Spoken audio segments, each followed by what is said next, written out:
Bonjour chers amis, alors là ça va être une balade, je vous préviens, pas trop d'infos. Bon, je vais pas ici parler de nos dirigeants de l'Elysée, notamment celui qui a le pouvoir en rose et celui qui n'a pas le pouvoir en bleu. Bon, je vais pas parler d'eux, c'est pas la peine, il y a des affaires qui courent, des bruits qui courent, notamment aux États-Unis, selon laquelle Madame Macron serait pas Madame Macron finalement. Bon bref, il y a eu l'affaire Michelle Obama, on s'en souvient il y a quelques années lorsque Obama était au pouvoir et qu'il a quitté après le pouvoir bien sûr, après ces deux fois 4 ans. Et bien là c'est pareil en France, il court des bruits à ce sujet. Alors je vais faire qu'une vidéo de balade parce que en fait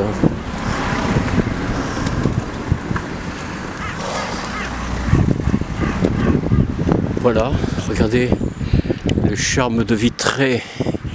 Il y a des coins-ciel bleus et pourtant il pleut. Vous voyez, il pleut encore. Alors certains me disent, ouais, mais tu comprends pas, c'est des giboulées de mars. Là, on est au mois de mars. Je lui dis, oui, c'est vrai. Alors je lui dis en rigolant, ah oui, mais les giboulées de mars, c'est du 1er janvier au 31 décembre, je crois. C'est toute l'année. Il n'y a pas une année où tu n'as pas de pluie, mon grand. Donc, où sont les périodes de beau temps ici? Un soleil permanent pendant un mois, il n'y en a pas, il n'y a pas 2 mois de soleil. Alors c'est vrai, je mens un petit peu parce que c'est vrai qu'en 2013, il a fait une année pratiquement sans pluie, pratiquement. Sauf un peu la nuit, mais sinon les jours étaient toujours ensoleillés. On va dire à peu près depuis juin jusqu'à décembre 2013, je crois, si je me souviens. Alors c'est quoi? C'est le réchauffement climatique. S'il pleut toute l'année, c'est le réchauffement climatique. Et s'il neige aussi, c'est le dérèglement climatique.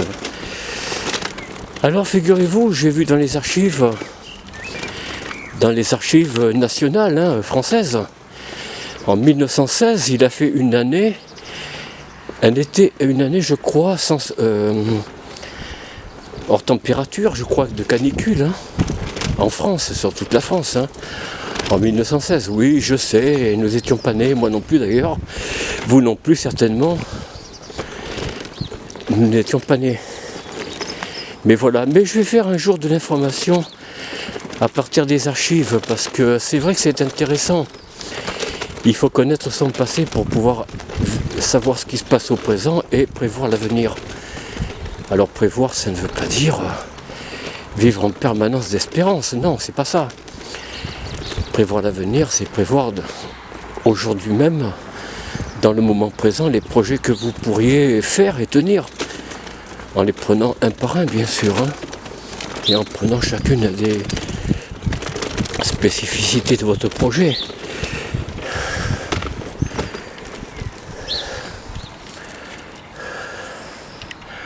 Voilà, regardez ce beau soleil là, il se cache encore.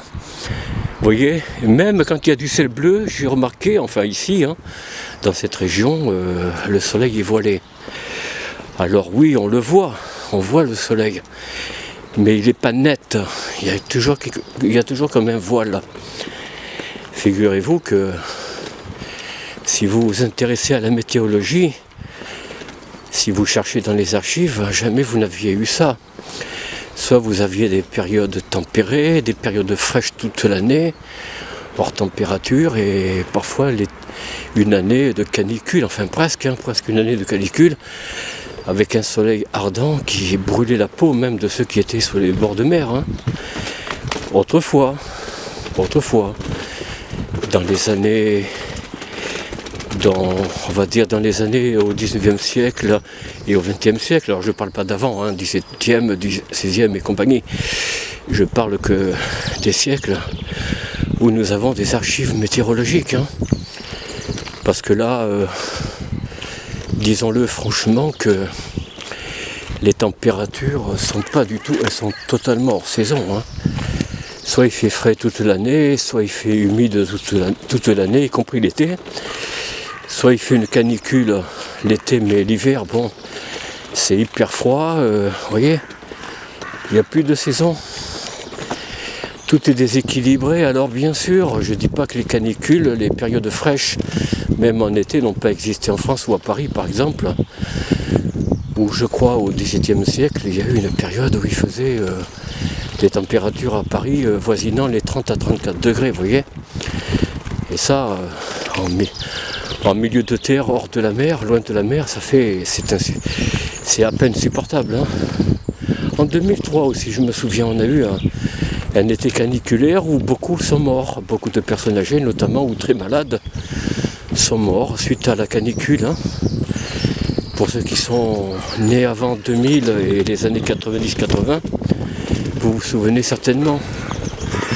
Voilà, je vais vous laisser là, chers amis. Cette promenade qui pour moi, en fait, c'est des courses que je vais faire. Hein. C'est pour ça que je fais quelques vidéos à l'extérieur.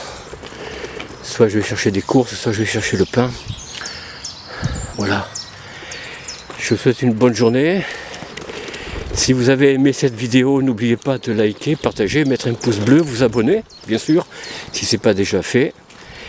Et portez-vous bien, quoi. Voilà. À bientôt. Au revoir.